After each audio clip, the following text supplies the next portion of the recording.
नमस्कार दोस्तों।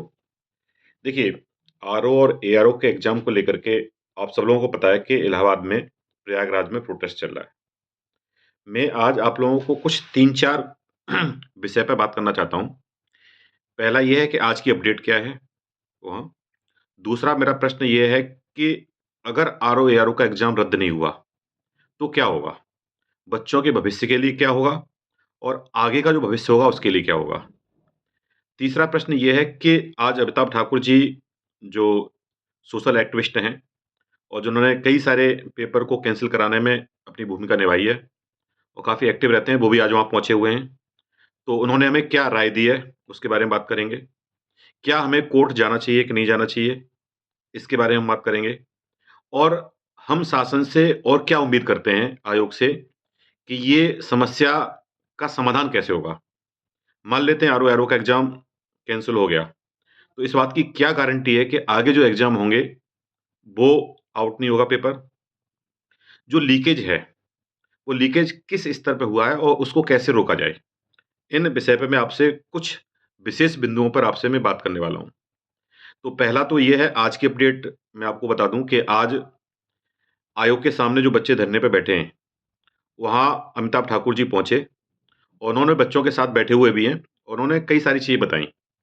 उन्होंने पहले तो सबूत को लेके बात की, जो भी हमारे पास एविडेंस हैं, क्योंकि कानून एविडेंस पे काम करता है। आप कुछ भी बोलते रहो, जब तक आपके पास में पर्याप्त एविडेंस नहीं होंगे, कोई आपकी सुनने वाला नहीं है। तो उन्होंने कुछ अच्छी बातें बताई कि हमें एविडेंस हैं, वो किस तरीके से कलेक्ट करने चाहिए और किस तरीके से हमें वो शासन को, प्रशासन को देना है। और उन्होंने एक बात और उन्होंने बताया है कि इसके पैरेलल में हमें एक चीज़ का रुख करना चाहिए, वो है कोर्ट। कोर्ट में भी हमें इन चीज़ों को क्योंकि उन्होंने ये बताया कि मेरा जो एक्सपीरियंस है या जो मेरी सफलता है, वो कोर्ट को लेके अच्छी है, न्यायालय को लेकर के अच्छी है। उन्होंने न्यायालय में अच्छी लड़ाइयाँ लड़ी हैं और जीती भी हैं।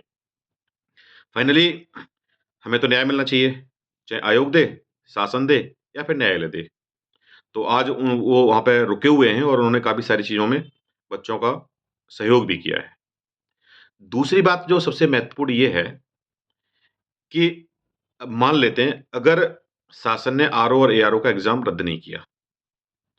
आप एक मोटी-सी बात समझिए, जीएस का पेपर था 140 का, हिंदी का पेपर था 60 का, टोटल 200 का। 411 सीटें हैं। मान लो कि ये दावा ऐसा किया जा रहा है कि कुछ लोग तो ऐसा बोल रहे हैं कि पेपर 2 दिन पहले ही आ गया लोगों के पास में, 1 दिन पहले ही वायरल हो रहा था। आप मान के चलिए कि इतनी तेज़ी से इस व्हाट्सएप मीडिया में, व्हाट्सएप यूनिवर्सिटी की दुनिया में या सोशल मीडिया की दुनिया में, कोई भी चीज़ों को कहीं पे भी ट्रांसफ़र करने में बहुत ज़्यादा समय नहीं लगता है। 1 मिनट के अंदर वो किसी भी भारत के किसी भी कोने में कोई चीज़ कहीं पहुँच सकती है। 411 सीटों के सापेक्ष इस बात की पूरी उम्मीद है कि कम से कम 1000 लोगों के पास तो पेपर पहुँच ही गया होगा। इस बात को आप भी मानते हो? कम से कम 1000 लोगों के पास में गया होगा और जिन 1000 लोगों के पास में बहुत कम डेटा बता रहा हूँ मैं, जिन 1000 लोगों के पास में पहुँचा होगा, उनका स्कोर की अगर बात करोगे, तो जीएस में 140 में से 100 तो कम से कम लेके आएँगे वो, जिस तरह की आंसर की उनको मिली हुई है और हिंदी में 60 में 60 हो सकता है 1 आध 2 कम हो जाए, लेकिन 60 में 60 ऑन एन एवरेज जो उनका स्कोर जाएगा, वो जाएगा 160 के आस-पास। अब जो लोग घर में बैठे हुए हैं, जिन लोगों को लगता है कि हमारा 120 सही है, हो जाएगा, तो उन लोगों के लिए बता दूँ कि जब रिज़ल्ट आएगा, तो 160 और 170 वाले लोग पास हो जाएँगे, वही पहले आगे जाने वाले हैं, उन्हीं का सिलेक्शन होने वाला है, आप तो बाहर हो गए। और सबसे बड़ी बात ये है कि उसमें भी जो आरओ और एआरओ की वैकेंसी हैं, वो प्रॉपर नहीं आती, वो हर 3 साल में या 4 साल में ये लोग देते हैं और जो लोग 3 साल से 4 साल से तैयारी कर रहे हैं, घर छोड़ के बाहर बैठे हुए हैं, समाज की प्रताड़नाएँ झेलते हैं, रिश्तेदारों के ताने झेलते हैं, घरवालों को बार-बार ये बोलना पड़ता है कि इस बार 1 नंबर से रह गया, 2 नंबर से रह गया। किस परिस्थिति में पढ़ रहे हैं? क्या उन्होंने सपने देखे हैं? उनके मनोबल का क्या होगा? आने वाले एग्ज़ाम में उनके दिमाग में यही रहेगा कि पेपर तो आउट होना है, हम क्या करें? आपके जो अंदर का कॉन्फिडेंस है, वो एकदम खत्म हो जाएगा। तो अभी जो सारे लोग वहाँ पे हैं, कुछ लोग ऐसे हैं जिनको लगता है कि ये क्यों वहाँ आंदोलन कर रहे हैं। देखिए, आंदोलन करना है, लेकिन शांतिपूर्वक तरीके से करना है, क्योंकि वो हम पर किसी भी तरीके से कोई प्रश्न चिन्ह ना उठा सकें।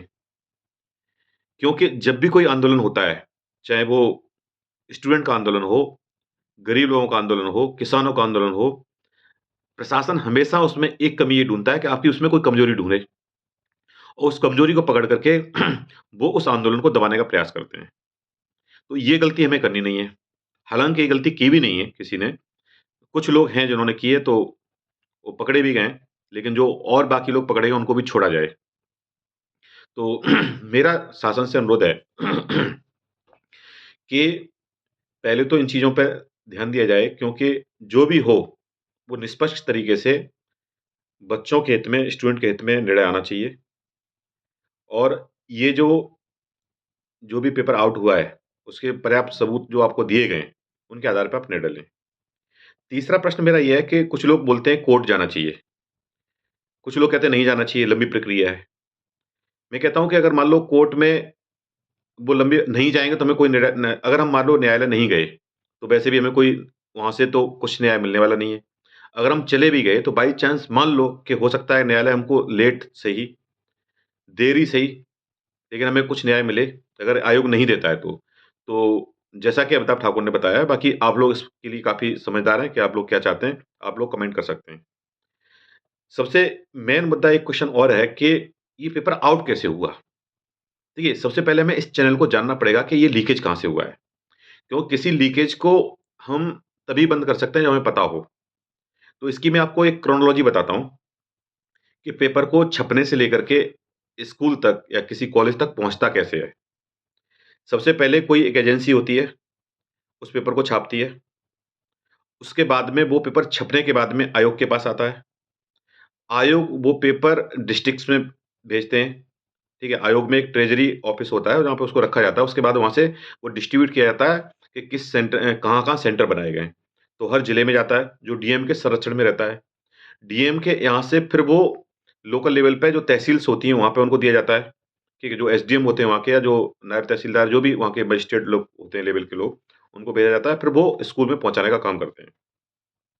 तो सबसे पहली जाँच तो ये करनी चाहिए कि ये लीकेज हुआ कहाँ से? क्या ये किसी प्रिंटिंग प्रेस ने लीकेज किया है? या फिर ये आयोग के ट्रेज़री ऑफ़िस से लीकेज हुआ है? या फिर किसी डिस्ट्रिक्ट में लीक हुआ है?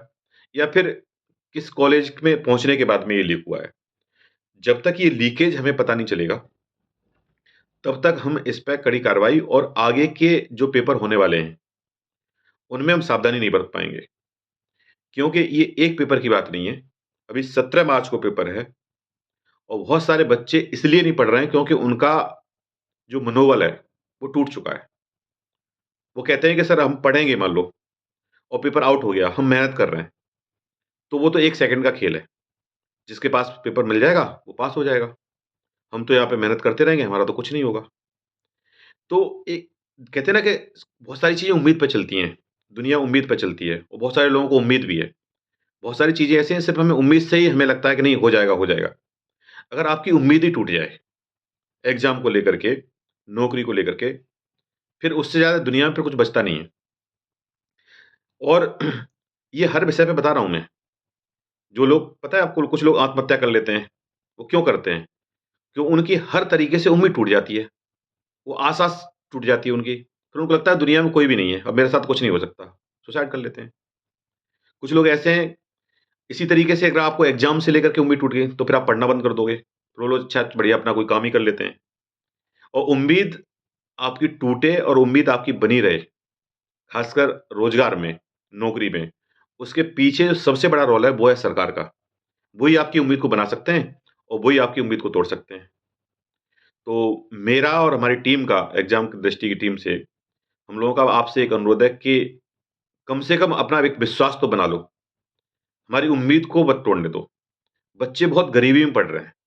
जिनके पास पैसा है, वो पढ़ भी सकते हैं और पेपर भी आउट करा सकते हैं। जिनके पास पैसा नहीं है, वो क्या करेंगे? क्योंकि उनकी नौकरी के लिए एक नौकरी की बात नहीं होती है। उस परिवार में 10 लोगों की बात होती है। 10 लोग उम्मीद ला के बैठे होते हैं कि एक घर में नौकरी लगेगी तो उनका घर का रोज़गार या उनके घर का जो पालन-पोषण होगा। तो मेरा आपसे ये अनुरोध है कि पहले उस लीकेज को फाइंड आउट किया जाए कि किस स्तर पर लीकेज हुआ है और उस लीकेज के लिए विशेष कार्रवाई करके उस लीकेज को बंद किया जाए। अदरवाइज़ 17 को पेपर है, फिर मेंस भी होंगे, मुख्य परीक्षा भी होगी, फिर भी वही कहानी होगी। तो लोगों का विश्वास हट जाएगा और विश्वास बहुत बड़ी चीज़ होती है।